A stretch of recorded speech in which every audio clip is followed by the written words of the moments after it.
ಸಮಸ್ತ ಕನ್ನಡಿಗರಿಗೆ ನಮಸ್ಕಾರ. ನೀವು ನೋಡ್ತಾ ಇದ್ದೀರಾ ಬಿಬಿ ನ್ಯೂಸ್ ಕನ್ನಡ. ನಾನು ನವಜಿತ್. ಭಾರತದ ಗುಪ್ತಚರ ಇಲಾಖೆ ಇತಿಹಾಸದಲ್ಲೇ ಅತ್ಯಂತ ಧೀಮಂತ ವ್ಯಕ್ತಿತ್ವ, ಶತ್ರು ರಾಷ್ಟ್ರಗಳ ಪಾಲಿಗೆ ಸಿಂಹ ಸ್ವಪ್ನವಾಗಿದ್ದ ರಾಷ್ಟ್ರೀಯ ಭದ್ರತಾ ಸಲಹೆಗಾರ ಅಜಿತ್ ದೋವಲ್ ಅವರ ಸಾಹಸಗಾಥೆ ಈಗ ಬೆಳ್ಳಿತೆರೆಯ ಮೇಲೆ ಅಬ್ಬರಿಸುತ್ತಿದೆ.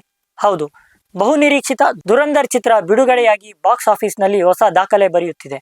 ಆದರೆ ಈ ಚಿತ್ರದಲ್ಲಿ ಕಾಣುವ ಅಜಿತ್ ಸಾನ್ಯಾಲ್ ಪಾತ್ರ ಯಾರ್ದು ಗೊತ್ತಾ? ಆ ರೋಚಕ ಮಾಹಿತಿ ಇಲ್ಲಿದೆ ನೋಡಿ.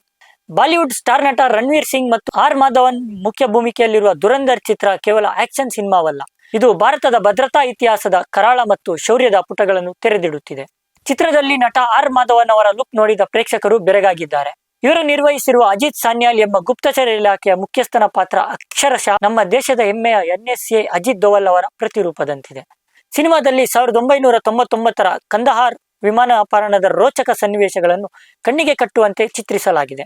ಅಂದು ಭಯೋತ್ಪಾದಕರ ಜೊತೆ ಮುಖಾಮುಖಿಯಾಗಿ ಮಾತುಕತೆ ನಡೆಸಿದ ದೋವಲ್ ಅವರ ಕೆಚ್ಚೆದೆಯ ನಡೆ ಸಿನಿಮಾದಲ್ಲಿ ಮೈ ನವಿರೇಳಿಸುತ್ತದೆ. ಪಾಕಿಸ್ತಾನದ ಒಳಗೆ ಹೋಗಿ ಶತ್ರುಗಳ ನಿದ್ದೆಗೆಡಿಸಿದ ದೋವಲ್ ಅವರ ಅಂಡರ್ ಕವರ್ ಆಪರೇಷನ್ಗಳ ಛಾಯೆ ಈ ಚಿತ್ರದ ಉದ್ದಕ್ಕೂ ಕಾಣಿಸುತ್ತದೆ.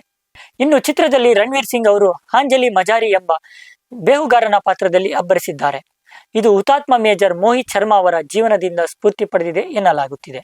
ದೇಶದ ರಕ್ಷಣೆಗಾಗಿ ಹೆಸರಿಲ್ಲದೆ ಹೋರಾಡುವ ಈ ದುರಂಧರರ ಕಥೆ ಈಗ ಯುವ ಪೀಳಿಗೆಗೆ ಸ್ಫೂರ್ತಿಯಾಗುತ್ತಿದೆ. ಒಟ್ಟಿನಲ್ಲಿ ಅಜಿತ್ ದೋವಲ್ ಅವರ ಜೀವನದ ಅಜ್ಞಾತ ಪುಟಗಳನ್ನು ದುರಂಧರ್ ಚಿತ್ರದ ಮೂಲಕ ನಿರ್ದೇಶಕ ಆದಿತ್ಯ ಧರ್ ಅದ್ಭುತವಾಗಿ ಕಟ್ಟಿಕೊಟ್ಟಿದ್ದಾರೆ. ದೇಶಭಕ್ತಿ ಮತ್ತು ರೋಚಕತೆಯ ಆಹದವಾದ ಮಿಶ್ರಣವಾಗಿರುವ ಈ ಸಿನಿಮಾ ಸದ್ಯ ಸೋಷಿಯಲ್ ಮೀಡಿಯಾದಲ್ಲಿ ದೊಡ್ಡ ಚರ್ಚೆಗೆ ಕಾರಣವಾಗಿದೆ. ಇದಾಗಿತ್ತು ಇವತ್ತಿನ ವಿಶೇಷ ವರದಿ. ಸಮಗ್ರ ಸುದ್ದಿಗಳಿಗಾಗಿ ಸದಾ ಗಮನಿಸಿ ಬಿಬಿ ನ್ಯೂಸ್ ಕನ್ನಡ. ಇದು ಕನ್ನಡಿಗರ ಪ್ರತಿಧ್ವನಿ.